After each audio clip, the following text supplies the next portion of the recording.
মেজদি না কালকে পায়েস করেছিল, বুঝেছেন?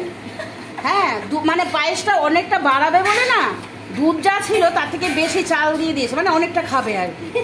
এখন আবার কি করেছে, সকালবেলা দেখছে একদম শক্ত হয়ে গিয়েছে, এটাকে এখন আবার দুধ ঢেলে আবার ঠিক করছে।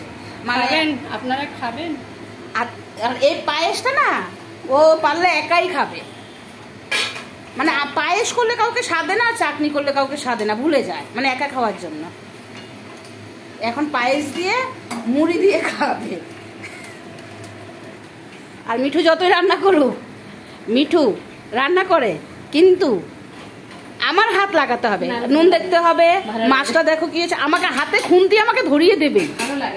ওর নাকি ভালো লাগে না।